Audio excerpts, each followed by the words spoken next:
Et si je vous disais que dans nos abonnés, nous avons des femmes féministes, pas néo-féministes, hein, des vraies féministes avec qui je discute, qui ont mis un 49.3 à Elisabeth Borne, qui l'a fait plier pour diffuser des films dans les écoles, pour sensibiliser à la violence qu'il peut y avoir dans les écoles, rapport au genre,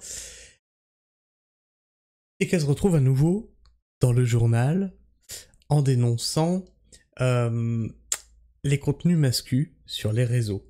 On a une warrior dans nos abonnés et on va faire, bien sûr, le tour de tout ça. Ah bah tiens, j'étais même pas en grand, du coup je suis en tout petit, tout petit.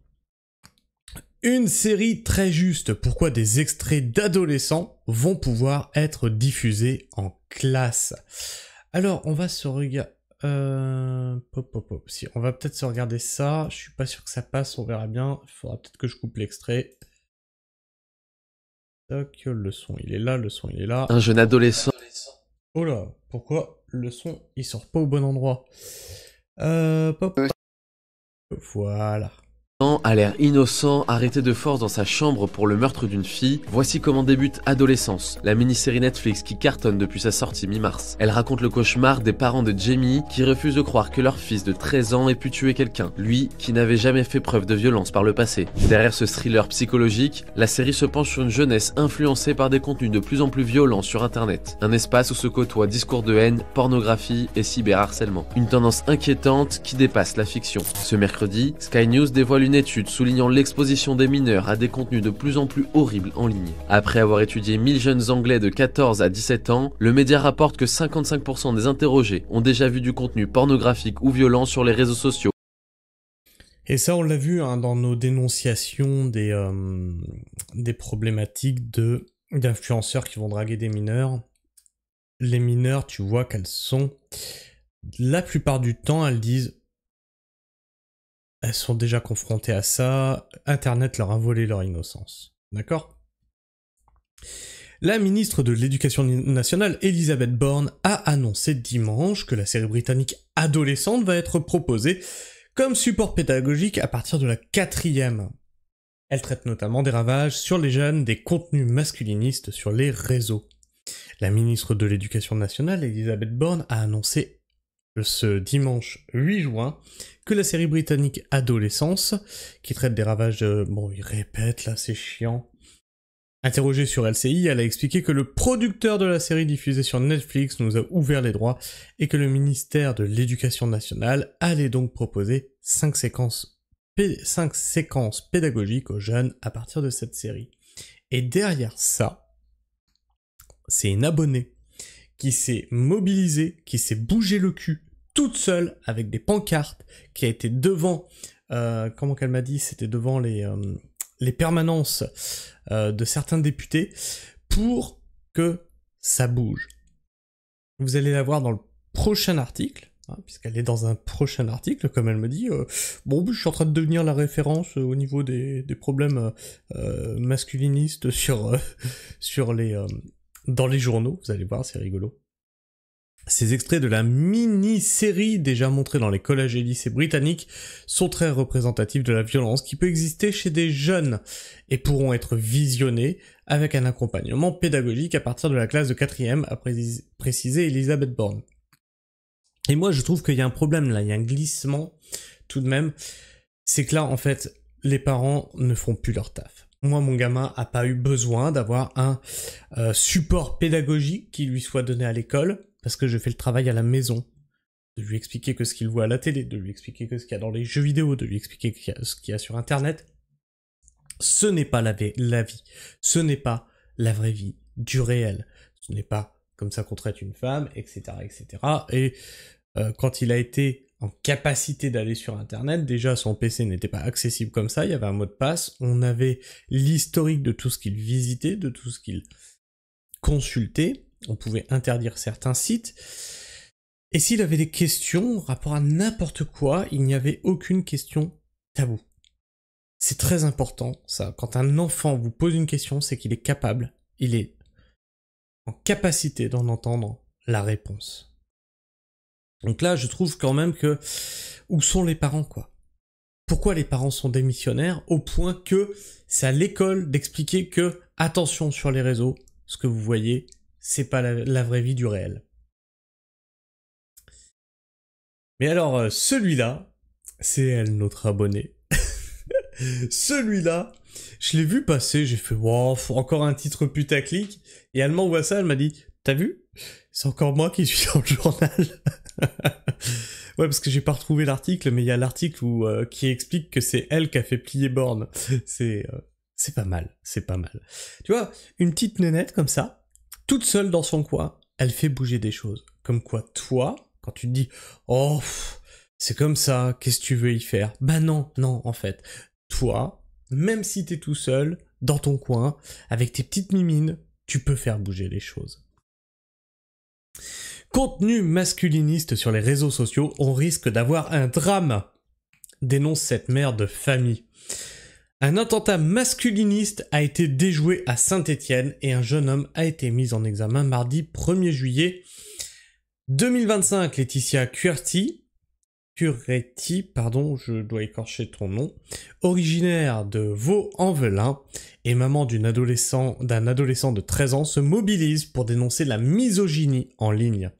Elle est en colère de l'inaction des pouvoirs publics. La misogynie menace-t-elle aujourd'hui de tuer? Un jeune homme de 18 ans a été mis en examen le mardi 1er juillet 2025 à Saint-Étienne pour avoir tenté de commettre un attentat masculiniste près d'un lycée public. Alors ça, avant, on le voyait beaucoup en Amérique. Et on se disait, ouais, c'est les Américains, de toute façon, ils ont accès aux armes et tout, c'est des fous, machin et tout. Ça arrive en France, ça y est. On a 20 ans de retard par rapport aux Américains. L'adolescent se revendique de la mouvance incel, qui signifie célibataire involontaire. Selon eux, leur célibat est lié au fait que les femmes ne veulent pas d'eux. Ben, posez-vous les bonnes questions. Posez-vous les bonnes questions. Si les femmes ne veulent pas de vous, c'est peut-être que vous êtes un problème. Il développe alors une haine du genre féminin et des féministes. Alors encore une fois, je ne soutiens pas toutes les féministes. Les néo-féministes, qui ne veulent pas l'égalité, mais la supériorité, voire la disparition des hommes, je ne trouve pas ça sain. Sur les réseaux sociaux, les contenus masculinistes pullulent et les jeunes garçons tombent rapidement dessus. Et la problématique là-dessus, c'est que on confond virilisme avec domination du genre féminin. C'est pas ça, être viril. C'est pas ça, être un homme. Être un homme, c'est être conscient que tu as des responsabilités. C'est être conscient que tu auras un ascendant physique sur une femme. Et c'est donc en étant conscient de ne pas le faire, de ne pas en abuser, parce que tu pourrais. Les contenus masculinistes, c'est pas ça qu'ils te disent. En gros, la femme est un objet. Cette problématique, Laetitia Curetti, une mère de famille originaire de Vaux-en-Velin, près de Lyon, la connaît bien. Il y a quelques mois, elle a lancé une pétition pour que la mini-série Netflix, c'est ce qu'on vient de voir, donc c'est elle toute seule, t'as vu, Netflix Adolescence, qui traite de ce sujet, soit diffusée dans les établissements scolaires. Elle avait finalement été entendue par la ministre de l'Éducation, Elisabeth Borne, qui l'avait autorisée. Alors voyez-vous, au lieu de vous plaindre, chacun dans votre coin, prenez exemple sur Laetitia et faites bouger les choses. Moi, je m'engage dans l'écologie à ma petite échelle, en essayant de faire un projet qui s'inscrit dans mes convictions. Chacun est capable de faire quelque chose, même seul, dans son coin. Rapport à tes convictions, etc. Des menaces et des commentaires misogynes d'hommes, j'en ai autant que de cartes Pokémon. Laetitia Curetti, mère de famille, rhodanienne. Alors, si j'ai des femmes là j'en ai sur la chaîne, dites-moi si ça, vous le vivez. Je suis marié à une femme, je peux vous dire que oui. Maintenant, elle va beaucoup moins en ville. Mais fut un temps où elle allait en ville. Et des fois seule. Et une fois seule d'ailleurs, elle est rentrée tellement elle a eu peur qu'il lui arrive quelque chose. Et ça, des menaces et des commentaires misogynes, elle en avait beaucoup. Image dégradante de la femme, conseils de drague misogyne, déformation physique. Les contenus masculinistes sont divers et variés et les vidéastes profitent de la vulnérabilité de jeunes en souffrance pour vendre des formations et marteler leur doctrine. C'est toujours ça le nerf de la guerre, hein, c'est le pognon. L'attentat déjoué à Saint-Étienne n'est pas une surprise pour la mère de famille. Je suis en colère, ça fait 10 ans que l'on prévient et que rien n'est fait. Dans le mois à venir, on risque d'avoir un drame. Il en faut un pour qu'ils interviennent, déplore-t-elle. Un manque d'action concrète. La mère de famille déplore le manque d'action des gouvernements face à ce fléau. Personne ne réagit, l'État ne fait rien, ne fait pas de loi, n'oblige pas les réseaux sociaux à supprimer ce type de contenu, critique Laetitia. Alors peut-être que c'est en train de bouger, je me trompe peut-être, tu me corrigeras Laetitia, c'était dans les commentaires. Mais on voit qu'ils essayent de modérer avec Adé Laurent, Alexis Chen, tout ça, tout ce qui est réseau sur TikTok.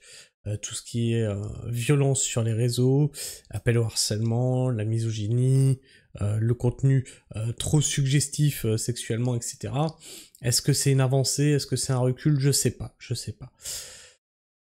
La misogynie peut être délictuelle si elle se caractérise par des discours haineux. Putain, mais moi j'ai pas été élevé comme ça. J'ai été élevé dans le... On ne frappe pas une femme. Alors attention, parce que là, du coup, il y a l'abus inverse. Est-ce que, quand une femme te fout une baffe, 2 baffes, 3 baffes, au bout d'un moment, tu répliques? Est-ce que c'est normal? Moi, je pense que oui. On ne frappe pas une femme. En premier, on va pas lui coller une mandale. Mais faut pas se laisser taper dessus non plus. La misogynie, donc ça on l'a lu, un jeune Français ne doit pas pouvoir tomber là-dessus, assène-t-elle. Laetitia Curetti a déjà prévu de réagir une nouvelle fois. Elle devrait lancer une pétition dans les prochaines semaines. Je la relayerai. Tu me l'envoies, je la relayerai. Les prochaines semaines, demandant à l'État d'interdire les contenus sexistes sur Internet. Elle envisage également de créer une association pour faire de la prévention, notamment auprès des jeunes. On part en croisade, tant qu'on n'aura pas un retour, on ne lâchera pas. Ce jeudi 3 juillet, Aurore Berger, ministre déléguée à l'égalité femmes-hommes, s'est exprimée dans la matinale de TF1. Elle assure avoir convoqué les dirigeants des différents réseaux sociaux ainsi que les associations antisexistes et antiracistes. Le but, faire comprendre aux plateformes l'importance de supprimer rapidement ces contenus. Le jeune Stéphanois a, quant à lui, été placé en détention provisoire et le parquet national antiterroriste s'est saisi de l'affaire. Et moi, ça c'est quelque chose que je dis, c'est que j'aimerais pas être une femme en 2025. Elles sont maltraitées, traitées comme des bouts de viande, traitées comme... Soit c'est un bout de viande, soit c'est un objet qui doit faire la cuisine et les gamins. Et c'est tout.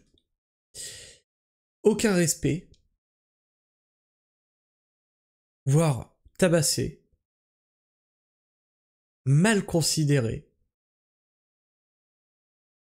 Vraiment, j'aimerais pas être une femme à cette époque. Je suis intervenu dernièrement sur Twitter. Une femme était à bout et elle disait au bout d'un moment, les personnes qui nous agressent dans la rue, on devrait pouvoir les buter en gros. Tu vois, ceux qui commettent des actes comme ça. Et c'est là que j'ai dit, ouais mais attention. Parce que là, tu te substitues à la loi. Et partant de là, tu ouvres la porte à beaucoup de choses derrière. C'est-à-dire que parce que tu penses que c'est juste, parce que tu penses que c'est correct, tu aurais le droit de faire ça. Et là, on se substitue à la loi. Mais derrière, je suis pas bête, hein, je sais que la loi, dans tout ce qui est VSS, dans tout ce qui est misogynie, sexisme, etc., Ah là là, c'est pas encore au point. Alors je sais pas ce que vous pensez de tout ça, n'hésitez pas à me donner votre avis dans l'espace commentaire. Laetitia, si tu es là, bah, tu peux me corriger, commenter, etc. Puis partager ta pétition. Alors le fais pas dans les commentaires parce que les liens y sautent pour éviter les bots. Les bots qui partagent des adresses de HUC, justement. Donc j'ai bloqué les liens pour tout le monde. Donc tu me l'envoies par Discord et je le partagerai en onglet communauté. Dites-moi ce que vous en pensez dans l'espace commentaire. Abonnez-vous si vous êtes encore là en fin de vidéo. Et bien sûr, partage cette vidéo. C'est quand même pas tous les jours qu'on a quelqu'un qui arrive à faire plier Aurore Berger et Elisabeth Borne parmi nous. Hein, ça se fête quand même. Et bien sûr, tu peux liker cette vidéo, la liker lui permettra d'être plus présente dans les algorithmes de YouTube. Sur ce, moi je vous fais la bise, prenez soin du sol, et restez pragmatiques. Ciao.